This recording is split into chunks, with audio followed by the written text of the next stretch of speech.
It was late one December evening when Harold, a 72-year-old retired schoolteacher, sat alone in his living room staring at the stack of medical bills on his coffee table.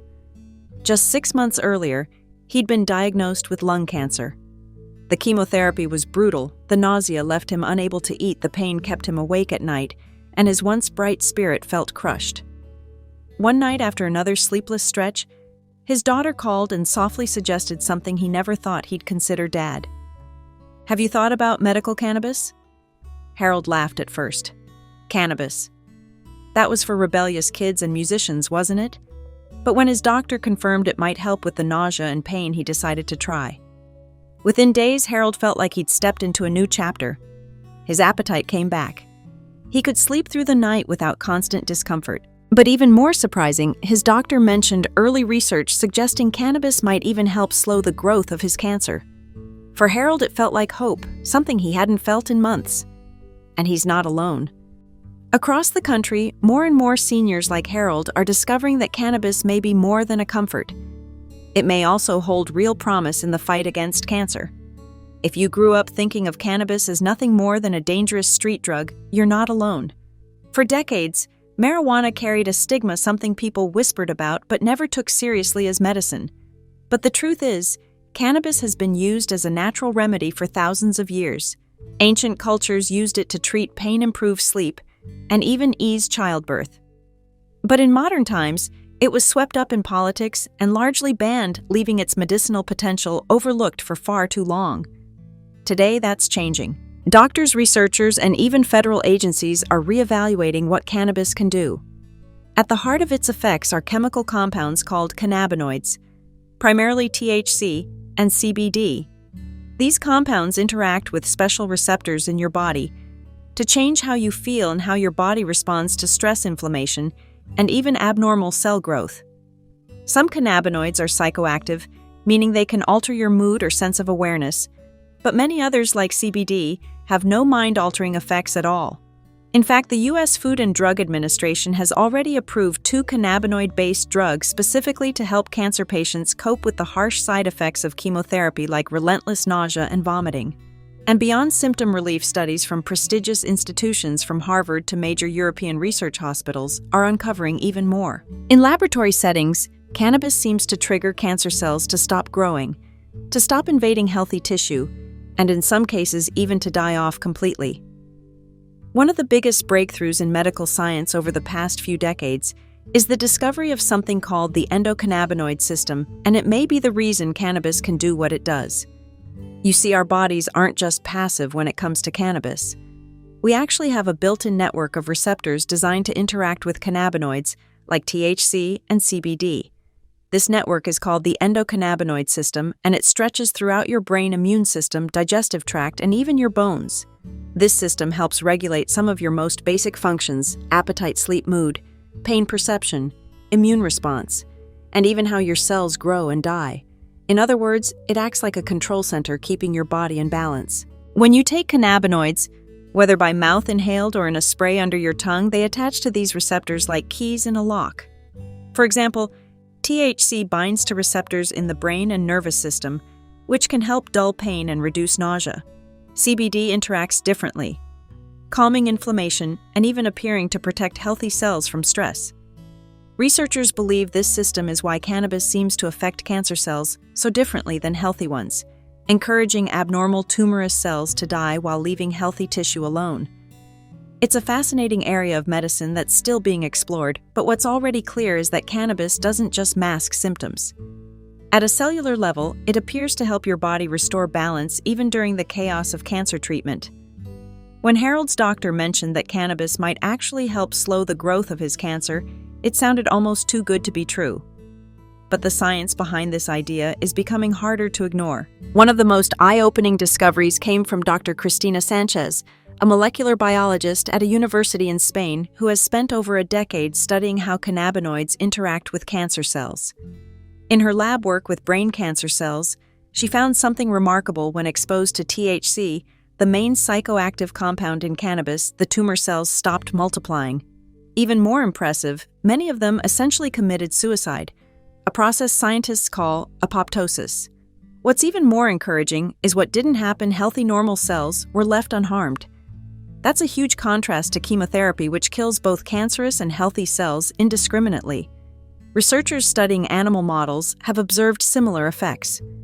When THC was introduced, tumors shrank, cancer cells stopped invading healthy tissue, and the development of blood vessels that tumors rely on was disrupted. And THC isn't the only compound with potential. CBD, which doesn't cause any kind of high, has also shown strong anti-tumor effects in studies. In experiments with aggressive brain tumors called gliomas, CBD dramatically reduced cancer cell survival while leaving normal cells alone. Even beyond brain cancer, laboratory tests and animal trials have suggested that cannabinoids can interfere with the way cancer cells grow, spread, and invade other parts of the body. While much of this research is still in its early stages, these findings give real hope that cannabis might one day not just ease the symptoms of cancer treatment, but actually become a part of fighting the disease itself. For many seniors, battling cancer chemotherapy is one of the toughest challenges they'll ever face. The side effects, relentless nausea, loss of appetite, crushing fatigue, can leave you feeling weaker than the disease itself. That's where cannabis has already proven its worth. In fact, the FDA has approved 2 cannabis-derived medications specifically to help patients cope with chemo-induced nausea and vomiting. These medications, which mimic the effects of THC, have helped countless patients keep food down and maintain strength during treatment. But there's more. In some laboratory studies, researchers found that when cannabidiol, or CBD, was combined with chemotherapy drugs, it actually made the chemo more effective. The combination killed more cancer cells without harming healthy ones. A double benefit. Even beyond cancer, cannabis has shown promise in easing symptoms of other chronic conditions that often affect older adults, such as multiple sclerosis, arthritis, and even some viral illnesses. Its anti-inflammatory, muscle-relaxing, and mood-stabilizing effects can help improve quality of life during an already difficult time. For seniors like Harold, this isn't about chasing a cure, it's about finding ways to live better, stay stronger, and feel more like yourself even while fighting cancer. So what does the research actually say about cannabis and specific types of cancer? Let's walk through the 9 cancers where cannabis has shown the most promise according to laboratory and early clinical studies. Brain cancer is one of the toughest to treat, but studies have shown that both THC and CBD can significantly slow the growth of glioma cells and even trigger them to self-destruct while leaving healthy brain tissue unharmed. In animal models, tumors shrank, and researchers believe cannabinoids may also help protect neurons from damage. Pancreatic cancer is another deadly disease with few good treatment options. Researchers discovered that pancreatic tumors express unusually high levels of cannabinoid receptors. When treated with cannabinoids in lab tests, these tumor cells stopped growing, became less invasive, and many died through apoptosis. Breast cancer has also shown responsiveness. Several studies have found cannabinoids effective against breast cancer cells. CBD has been shown to reduce tumor size, stop cancer cells from spreading, and even prevent new blood vessels from feeding the tumor, a process called angiogenesis. THC has also been found to slow the growth of breast tumors without harming normal cells. Lung cancer research at Harvard Medical School found that THC blocked the growth and migration of lung cancer cells. Other studies confirmed that cannabinoids reduce the invasiveness of these cells and may prevent them from spreading to other parts of the body. Liver cancer experiments have shown that THC reduced the viability of liver cancer cells and slowed their growth. Blood cancers such as leukemia and lymphoma have also responded in laboratory settings. Cannabinoids have been shown to induce apoptosis in leukemia cells and inhibit the growth of lymphoma cells. Studies funded by cancer societies in Europe demonstrated strong anti-proliferative effects, meaning they can slow or stop these blood cancers from multiplying. Prostate cancer is one of the most common cancers in older men. Lab tests show that activating cannabinoid receptors in prostate cancer cells can cause them to die off. Researchers have called for clinical trials to explore CBD and THC as part of prostate cancer treatment plans.